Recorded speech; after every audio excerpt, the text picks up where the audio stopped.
Welcome to our channel, where we dive into classic tales to improve your language skills. Today, we're exploring the enchanting story of Hansel and Gretel, a timeless fairy tale that will help you enhance your vocabulary, grammar, and comprehension. In this video, we'll break down the story into easy-to-understand segments, discuss key vocabulary, and explain important grammar points. By following along, you'll not only enjoy a captivating story, but also gain valuable language insights. So sit back, relax, and let's embark on this linguistic journey together with Hansel and Gretel. Once upon a time, there dwelled on the outskirts of a large forest a poor woodcutter with his wife and 2 children. The boy was called Hansel and the girl Gretel. He always had little enough to live on, and once, when times were bad, they had to get by with 1 piece of bread and butter each. One night, as he was tossing about in bed, full of cares and worry, he sighed and said to his wife, "What's to become of us? How are we to feed our poor children now that we have nothing more for ourselves?" "I'll tell you what, husband," answered the woman. "Early tomorrow morning, we'll take the children out into the thickest part of the wood. There we shall light a fire for them and give them each a piece of bread. Then we'll go on to our work and leave them alone. They won't be able to find their way home, and we shall be rid of them." "No, wife," said her husband, "that I won't do. How could I find it in my heart to leave my children alone in the wood? The wild beasts would soon come and tear them to pieces." "Oh, you fool," said she, "then we must all 4 die of hunger, and you may just as well go and saw the boards for our coffins." They argued and argued, until he agreed that they must get rid of Hansel and Gretel. "But I can't help feeling sorry for the poor children," added the husband. The children, too, had not been able to sleep for hunger, and had heard what their stepmother had said to their father. Gretel wept bitterly and spoke to Hansel. "Now it's all up with us." "No, no, Gretel," said Hansel. "Don't fret yourself. I'll be able to find a way to escape, no fear." When the old people had fallen asleep, he got up, slipped on his little coat, opened the back door and stole out. The moon was shining clearly, and the white pebbles which lay in front of the house glittered like bits of silver. Hansel bent down and filled his pocket with as many of them as he could cram in. Then he went back and said to Gretel, "Be comforted, my dear little sister, and go to sleep. God will not desert us." And he lay down in bed again. At daybreak, even before the sun was up, the woman came and woke the 2 children. "Get up, you lie-a-beds. We're all going to the forest to fetch wood." She gave them each a bit of bread and said, "There's something for your luncheon, but don't you eat it up beforehand, for it's all you'll get." Gretel took the bread under her apron, as Hansel had the stones in his pocket. Then they all set out together on the way to the forest. After they had walked a little, Hansel stood still and looked back at the house, and this maneuver he repeated again and again. His father observed him and said, "Hansel, what are you gazing at there? Why do you always remain behind? Take care and don't lose your footing." "Oh, father," said Hansel, "I am looking back at my white kitten, which is sitting on the roof, waving me a farewell." The woman exclaimed, "What a donkey you are! That isn't your kitten. That's the morning sun shining on the chimney." But Hansel had not looked back at his kitten, but had always dropped one of the white pebbles out of his pocket onto the path. When they had reached the middle of the forest, the father said, "Now, children, go and fetch a lot of wood, and I'll light a fire that you may not feel cold." Hansel and Gretel heaped up brushwood until they had made a pile nearly the size of a small hill. The brushwood was set fire to, and when the flames leaped high, the woman said, "Now lie down at the fire, children, and rest yourselves. We are going into the forest to cut down wood, and when we've finished we'll come back and fetch you." Hansel and Gretel sat down beside the fire, and at midday ate their little bits of bread. They heard the strokes of the axe, so they thought their father was quite near. But it was no axe they heard, but a bough he had tied on a dead tree, and that was blown about by the wind. When they had sat for a long time, their eyes closed with fatigue, and they fell fast asleep. When they awoke at last, it was pitch dark. Gretel began to cry and said, "How are we ever to get out of the wood?" Hansel comforted her. "Wait a bit," he said, "until the moon is up, and then we'll find our way sure enough."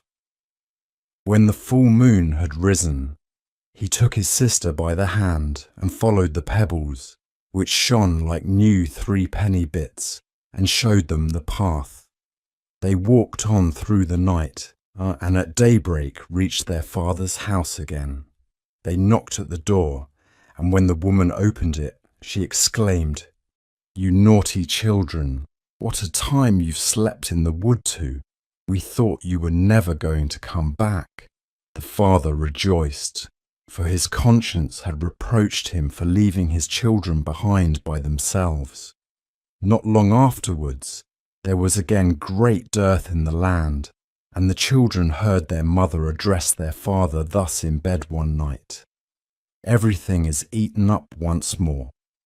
We have only half a loaf in the house, and when that's gone, it's all up with us. The children must be gotten rid of. We'll lead them deeper into the wood this time, so that they won't be able to find their way out again. There is no other way of saving ourselves."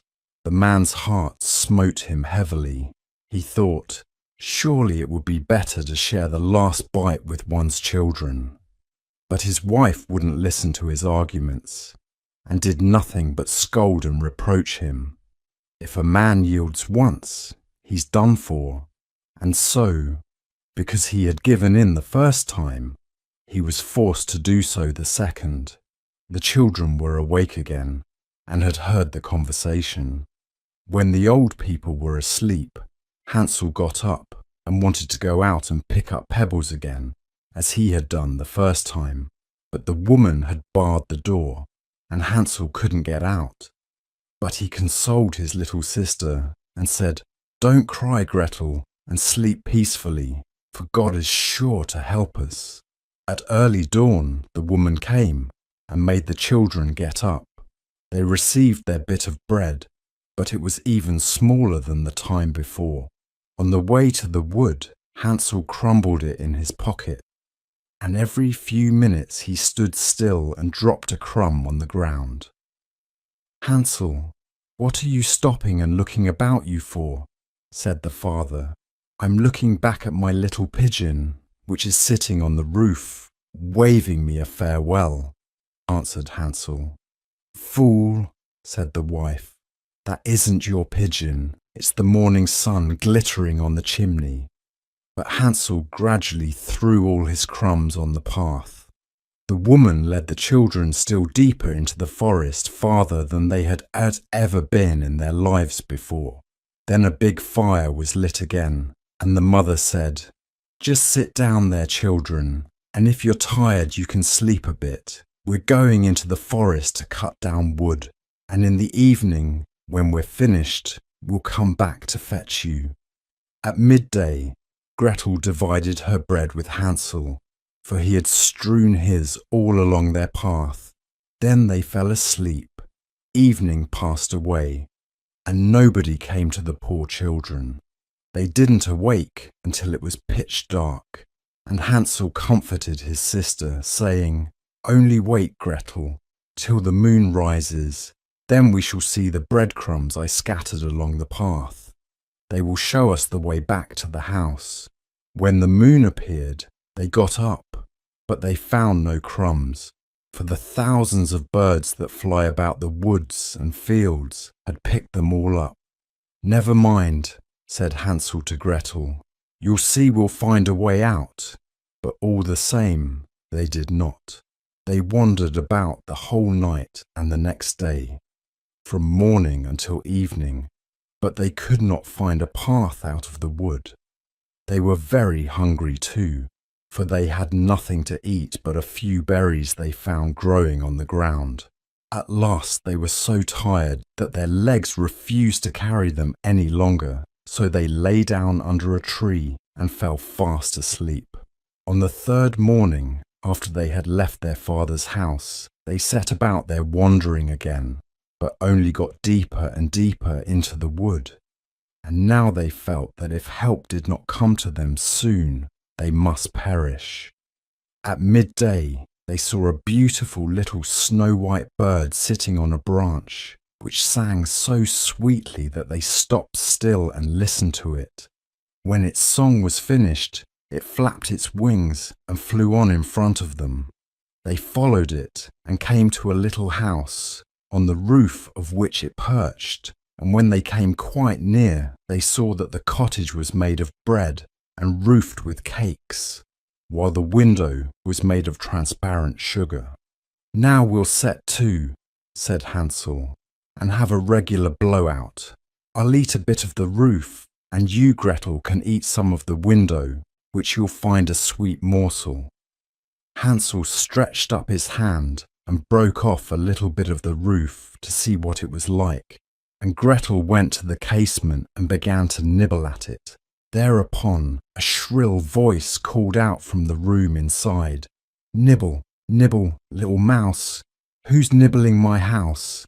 The children answered, "'Tis heaven's own child, the tempest wild," and went on eating without putting themselves about. Hansel, who thoroughly appreciated the roof, tore down a big bit of it, while Gretel pushed out a whole round window pane and sat down the better to enjoy it. Suddenly the door opened and an ancient dame, leaning on a staff, hobbled out.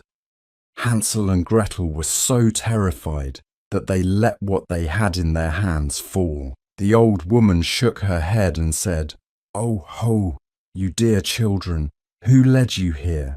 Just come in and stay with me. No ill shall befall you." She took them both by the hand, led them into the house, and laid a most sumptuous dinner before them, milk and sugared pancakes, with apples and nuts. After they had finished, 2 beautiful little white beds were prepared for them, and when Hansel and Gretel lay down in them, they felt as if they had gone to heaven. The old woman had appeared to be most friendly, but she was really an old witch who had waylaid the children and had only built the little bread house in order to lure them in. When anyone came into her power, she killed, cooked and ate him, and held a regular feast day for the occasion. Now witches have red eyes and cannot see far, but like beasts they have a keen sense of smell and know when human beings pass by. When Hansel and Gretel fell into her hands, she laughed maliciously and said jeeringly, "I've got them now, they shan't escape me." Early in the morning, before the children were awake, she rose up, and when she saw them both sleeping so peacefully, with their round rosy cheeks, she muttered to herself, "That'll be a dainty bite." Then she seized Hansel with her bony hand and carried him into a little stable and barred the door on him. He might have screamed as much as he liked, for it would do him no good. Then she went to Gretel, shook her until she awoke, and cried, "Get up, you lazy bones, fetch water and cook something for your brother. When he's fat, I'll eat him up." Gretel began to cry bitterly, but it was of no use. She had to do what the wicked witch bade her. So the best food was cooked for poor Hansel, but Gretel got nothing but crab shells. Every morning the old woman hobbled out to the stable and cried, "Hansel, Put out your finger that I may feel if you are getting fat. But Hansel always stretched out a bone, and the old dame, whose eyes were dim, couldn't see it. Thinking always it was Hansel's finger, she wondered why he fattened so slowly.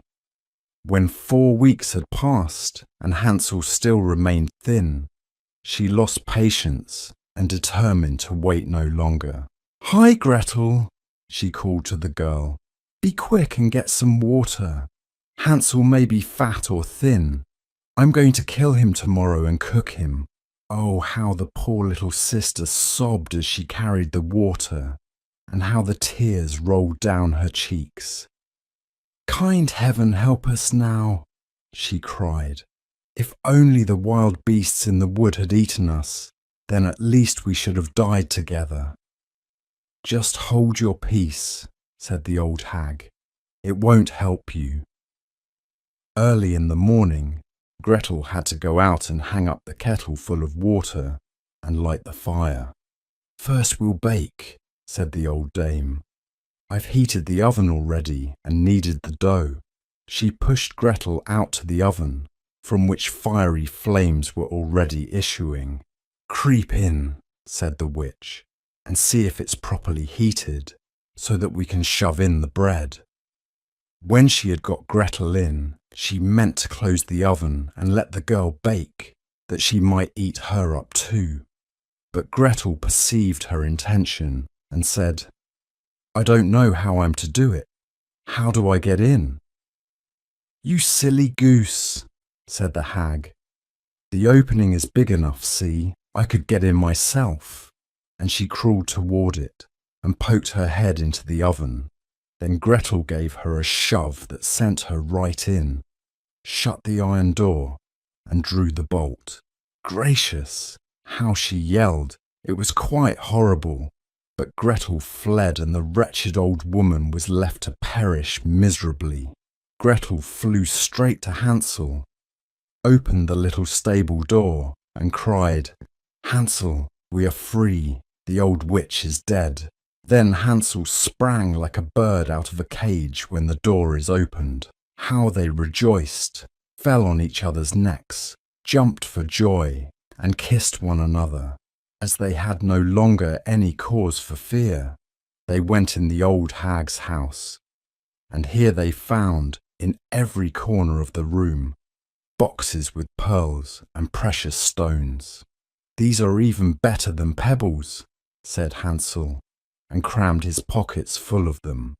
Gretel said, "I too will bring something home," and she filled her apron full. "Now," said Hansel, "let's go and get well away from the witch's wood." When they had wandered about for some hours, they came to a big lake. "We can't get over," said Hansel. "I see no bridge of any sort or kind." "Yes, and there's no ferry boat either," answered Gretel. "But look, there swims a white duck. If I ask her, she'll help us over." And she called out, "Here are 2 children, mournful very, seeing neither bridge nor ferry. Take us upon your white back and row us over. Quack, quack." The duck swam towards them, and Hansel got on her back and bade his little sister sit beside him. "No," answered Gretel, "we should be too heavy a load for the duck. She shall carry us across separately." The good bird did this, and when they were landed safely on the other side, and had gone for a while, the wood became more and more familiar to them, and at length they saw their father's house in the distance. Then they set off to run, and bounding into the room, fell on their father's neck. The man had not passed a happy hour since he left them in the wood, and the woman had died. Gretel shook out her apron so that the pearls and precious stones rolled about the room, and Hansel threw down one handful after the other out of his pocket. Thus all their troubles were ended, and they lived happily ever afterwards.